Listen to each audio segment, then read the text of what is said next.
Good morning, everyone. Once again, this is Black Forest coming in with another market analysis video.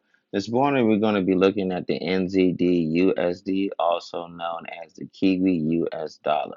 But before we get started to break down this Forex pair, break down this chart and Forex pair, we have to state that this video is for educational purposes only.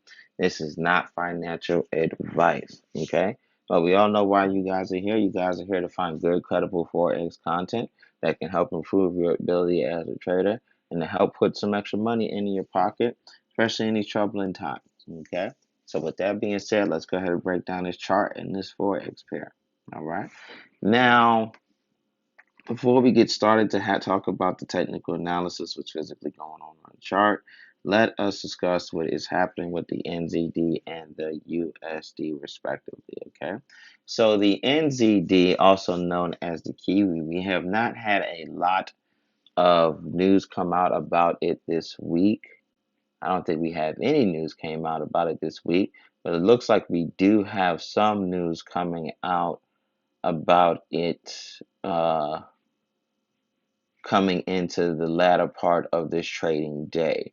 Right around the beginning of the Asian session, it looks like we do have some economic news coming about the NZD. So we're going to have to see how that kind of plays out once that news comes out to see what's going to happen. Okay.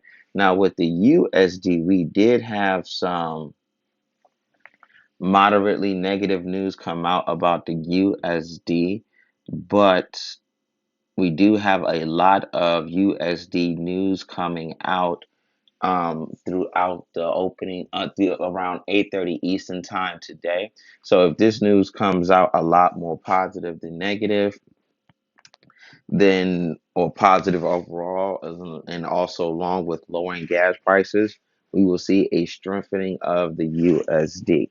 Now, if we start to see more negative than positive news or overall negative news as a whole with increasing gas prices, then we will see a weakening of the USD. So we'll really have a clear indicator around between 10 and 11 o'clock on how the USD is going to be behaving strength-wise, whether it's going to be strong or weak. Okay.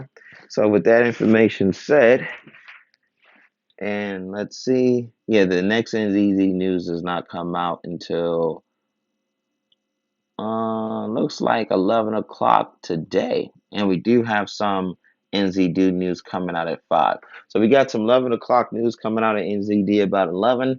And we do have some news with the NZD coming out at 5 o'clock today. So we're going to have to see how this plays towards this currency being strong or weak. Okay.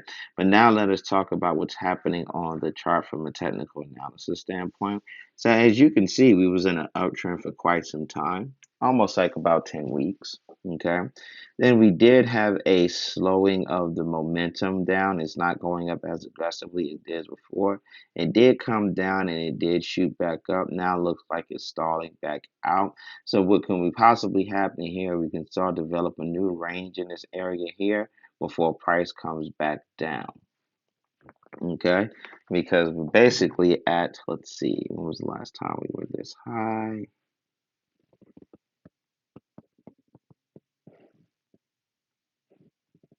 We have not been this high since November of last year. Okay, so we will be expecting price to drop down at some time. But one thing that I must forewarn you is that just because we're expecting price to drop down at some time, we need to let the chart tell us that price is dropping down. Just don't make an assumption, because if you put a price, if you have placed sales right here and you got knocked out the trade, okay? So you wait for the chart to tell you that price is dropping down, then you go ahead and place it.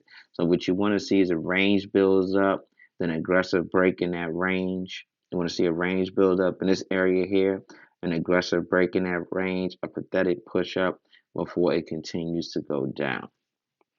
Okay, now being that we're almost at like a 10-week high, 11-week high, I don't see it probably much going up a little higher. If it does, it may go up an extra 20, 30 pips higher, but I don't really, is that possible? Yes, it's possible, probable, not too likely. So, I believe that it will start to drop down in some time, but like I said, wait for the range to come into play, have an aggressive break towards the short side, have a pathetic push up, and then look for the short position once you have the pathetic push up and it continues to go down. Okay, I hope that information was helpful for you guys. Happy trading.